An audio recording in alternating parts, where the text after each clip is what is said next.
Hey friends, it's Allie with Allie Hoops Boutique and Craft and Chat with Allie.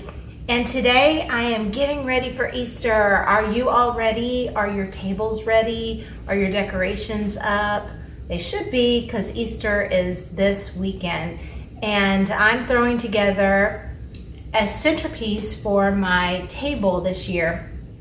I'm using a lot of things that I already had around and things from our boutique, so I thought you might want to see how I put it together. Now I have found this beautiful, I don't even know where I got it, this beautiful, oh my goodness, vine basket, and I'm going to use it for my container. And I have to give credit where credit's due. Vintage Home pinned an arrangement very similar to this. I will link their information in the comments, and that's where I got my inspiration for this arrangement. So gather up your assorted silks and greeneries. You might want to grab a bunny you have sitting around and a few pots and a basket or container that you can use.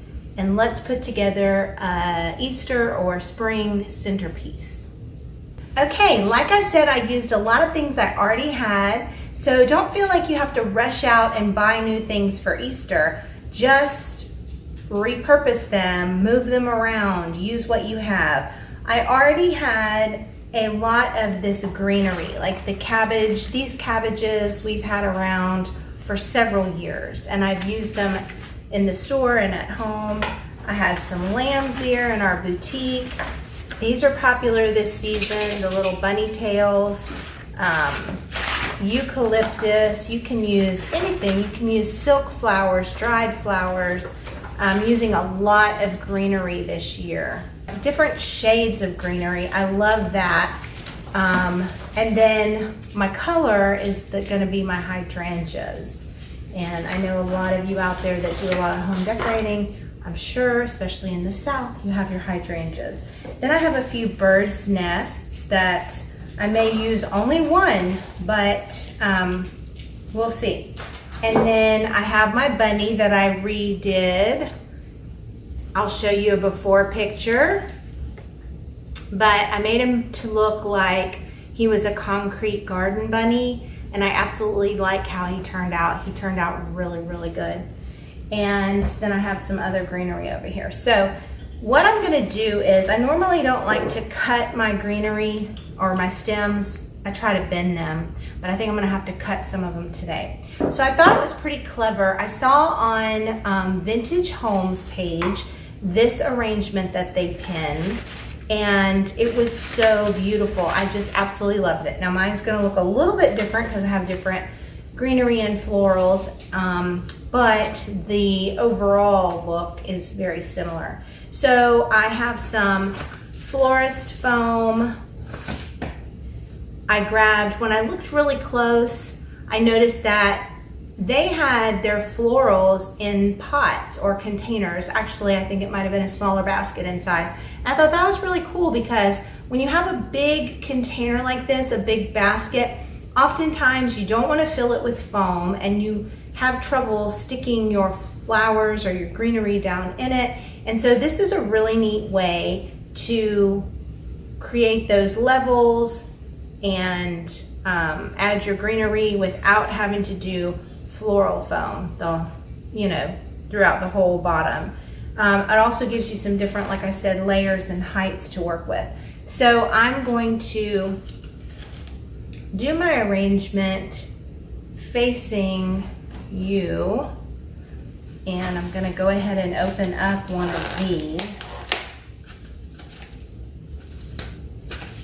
I got a round one because I thought it would fit nicely in my little rounded oval basket. And so my little bunny may sit up here on there. I may need to go down just a smidge. I got two just in case, but you never know what you're gonna need. So yeah, he may kind of tuck down in there. So that's perfect. All right, so first things first, let's just kind of build this together and see where it goes. Now I absolutely love these cabbages. They look so real, and I thought I could just tuck one down in here, maybe.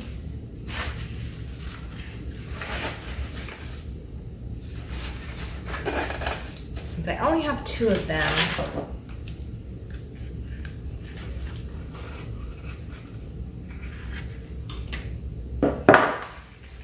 The bunny down in the cabbage, eating it. Let's see.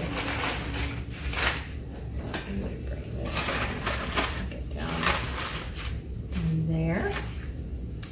And the fun thing about this is if you don't like how it's going, you can just change it up, move it around. All right, now I've just set my bunny down. I'm not gluing him. I'm not doing anything like that. I'm just placing him in there because not a lot is gonna go on with this. It's not gonna move around. It's gonna be in the center of my table and that's it. But I do want to probably cut these hydrangeas.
Friends, I gotta get a little bit closer look. I gotta turn them around, make sure everything is just right. So I'm gonna do that. Then I'm gonna run grab some eggs, add some little eggs in my nests because my grandsons will think it is so sweet. And I think I'm just about done. All right, I love these eggs. These are some of my most favorite eggs to work with. These come from our store, the little ones, and these come from Hobby Lobby. And I just love the colors. I love the greens and the grays. And they're just so sweet. I'm gonna sprinkle in a couple blue to pick the blue up from the hydrangea. Just tuck the little eggs in. Put an egg in here.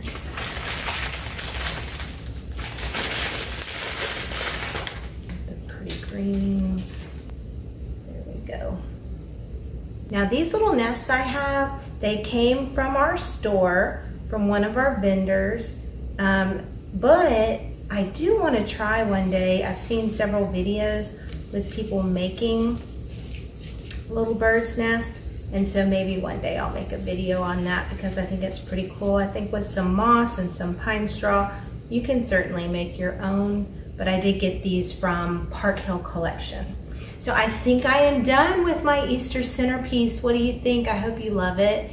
If you've enjoyed watching this video, I hope you'll subscribe, I hope you'll tell your friends, and you can hop on over to my Facebook page, Craft and Chat with Allie, and I occasionally do lives, but I always post my new videos there.